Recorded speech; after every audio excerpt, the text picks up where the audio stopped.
नमस्कार। कभी सोचा है कि अमीर लोग अपने बच्चों को पैसे के बारे में ऐसा क्या सिखाते हैं जो शायद हमें और आपको कभी स्कूल में नहीं सिखाया गया? आज हम उन्हीं वित्तीय रहस्यों से पर्दा उठाएंगे जो बेहद अमीर परिवारों में बहुत छोटी उम्र से ही सिखा दिए जाते हैं। चलिए इस दिलचस्प दुनिया में कदम रखते हैं। देखिए, हमारी आज की ये पूरी पड़ताल एक ऐसे सोर्स पर आधारित है जो बताता है कि कैसे अमीर लोग अपने बच्चों को पैसे की समझ बहुत बहुत जल्दी दे देते हैं। जरा सोचिए, जो बातें वो 13 साल की उम्र तक सीख जाते हैं वो शायद हम में से कई लोग अपना दूसरा टैक्स रिटर्न भरने के बाद सीखते हैं। फर्क यहीं से शुरू हो जाता है। उनके डिनर टेबल पर सैलरी की बात नहीं होती, बात होती है एसेट्स पर, यानी संपत्ति पर। और यहीं पर सबसे बड़ा, सबसे बुनियादी अंतर सामने आता है। जहां ज्यादातर लोगों को सलाह मिलती है बस पैसे बचाओ, सेव करो, वहीं अमीर परिवारों में सिखाया जाता है संपत्ति बनाओ, एसेट्स एक्वायर करो। ये सिर्फ सलाह का अंतर नहीं है, ये तो सोच का, माइंडसेट का जमीन आसमान का फर्क है। और ये ही हमारी आज की पड़ताल का केंद्र है। तो ये फर्क आता कहाँ से है? इसकी शुरुआत होती है घर पर होने वाली बातचीत से। एक अलग तरह की बातचीत। ये सिर्फ पैसे के बारे में बात करना नहीं है, बल्कि इस बारे में है कि पैसे को देखा कैसे जाता है। चलिए समझते हैं कि उनकी बातचीत अलग कैसे होती है। तो आखिर वो असली स्कोरबोर्ड क्या है? वो कौन सा पैमाना है जिससे वो अमीरी को नापते हैं? देखिए, सबसे बड़ा राज यही है। अमीरी का असली स्कोरबोर्ड ये नहीं है कि कोई कितना कमाता है, बिल्कुल नहीं। असली स्कोरबोर्ड है कि उसके पास संपत्ति कितनी है, ओनरशिप कितनी है। फोकस कमाई से हटकर सीधा मालिकाना हक पर चला जाता है, और बस यहीं से सारा खेल बदल जाता है। अच्छा, इससे पहले कि हम आगे बढ़ें, एक बड़ा जरूरी टर्म समझ लेते हैं, नेटवर्थ, यानी कुल संपत्ति। बिल्कुल आसान भाषा में कहें तो आपके पास जितने भी एसेट्स हैं उनकी वैल्यू माइनस आपके सारे कर्ज, यानी liabilities. Assets minus liabilities, simple. सच पूछे तो दौलत को, अमीरी को नापने का असली पैमाना यही है। और ये जो तुलना है ना, ये बहुत ही कमाल की है। इनकम इज लाउड, आमदनी का शोर होता है। सब उसके बारे में बात करते हैं, सब जानना चाहते हैं तुम्हारी सैलरी कितनी है। लेकिन नेट वर्थ इज क्वाइट, ये खामोश होती है। ये एक बड़ी सैलरी के शोर और चुपचाप शांति से दौलत बनाने के बीच का जो गहरा फर्क है ना, उसको दिखाती है। तो इसका मतलब क्या हुआ?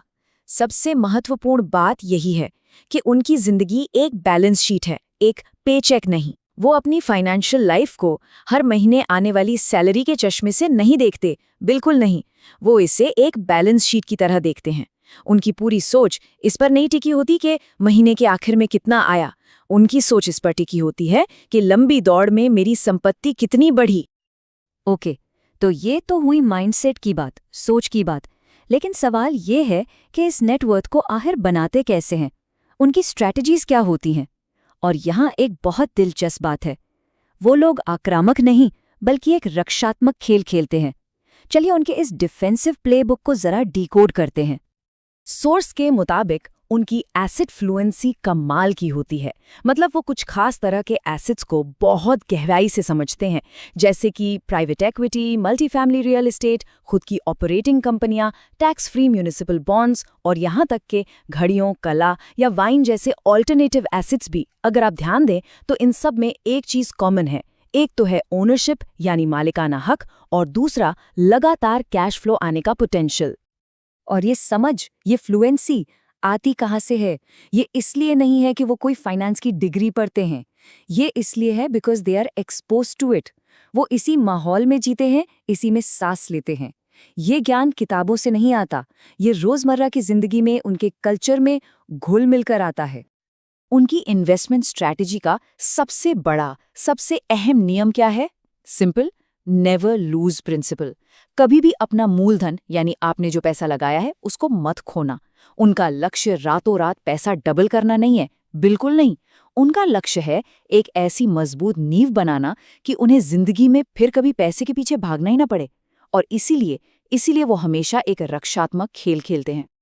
तो किसी भी इन्वेस्टमेंट के मौके को परखने के लिए वो खुद से बस 3 सीधे साधे सवाल पूछते हैं। सवाल नंबर 1, क्या इस पर मेरा कंट्रोल है? Can I control it? Number 2, क्या ये मेरे सोते समय भी मुझे पैसे कमाकर देगा? विल इट पे मी व्हाइल आई स्लीप? और नंबर 3, अगर मुझे जरूरत पड़े तो क्या मैं इससे आसानी से निकल सकता हूँ? Can I exit? बस यही 3 सवाल हैं जो एक निवेशक और एक कर्मचारी की सोच का फर्क बिल्कुल साफ कर देते हैं।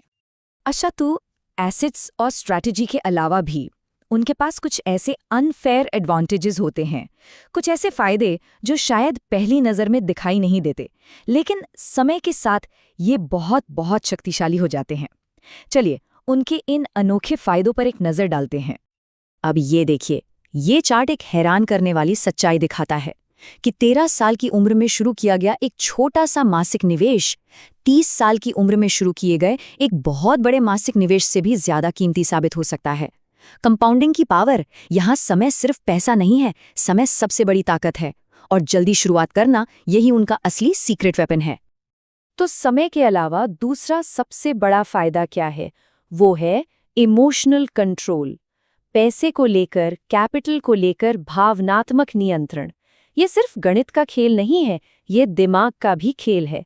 वो पैसे को लेकर अपनी भावनाओं को, अपने इमोशंस को काबू में रखना सीखते हैं, और ये एक बहुत बड़ा कौशल है। उन्हें किसी भी मौके पर जोश में आने के बजाय हिसाब किताब से चलने के लिए ट्रेन किया जाता है। और ये कंट्रोल वो कैसे सीखते हैं? देखकर, ऑब्जर्वेशन से। जब वो अपने माता पिता को बड़ी बड़ी हॉट डील्स के लिए ना कहते देखते हैं, जब वो 12% के सॉलिड रिटर्न को भी ठुकराते हुए देखते हैं, और हमेशा हमेशा ये सवाल पूछते सुनते हैं, लेकिन इसका डाउन साइड क्या है, इसमें नुकसान क्या हो सकता है।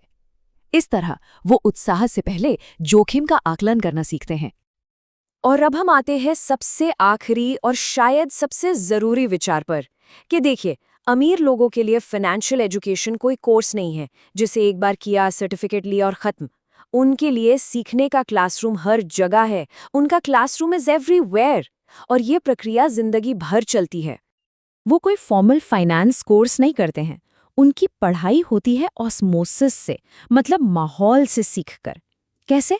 पिच मीटिंग्स में चुपचाप बैठकर, लंच टेबल पर टैक्स स्ट्रैटेजी के बारे में बातें सुनकर, वीकेंड पर रियल एस्टेट की वॉक थ्रू देखते हुए। उनका पूरा माहौल ही उनका क्लासरूम बन जाता है, जहां सीखना सांस लेने जितना नेचुरल है। और आखिर में सोर्स का ये सबसे शक्तिशाली, सबसे दमदार बयान, the rich don't teach money, they live it in front of their kids. यानी अमीर लोग पैसे के बारे में सिखाते नहीं हैं, वे इसे अपने बच्चों के सामने जीते हैं। और ये बात हमें इस पर सोचने के लिए मजबूर करती है कि सच्ची फाइनेंशियल लिटरेसी, सच्ची वित्तीय साक्षरता सिर्फ ज्ञान के बारे में नहीं है, ये कल्चर का, माहौल का और जीने के ढंग का एक बहुत गहरा हिस्सा है।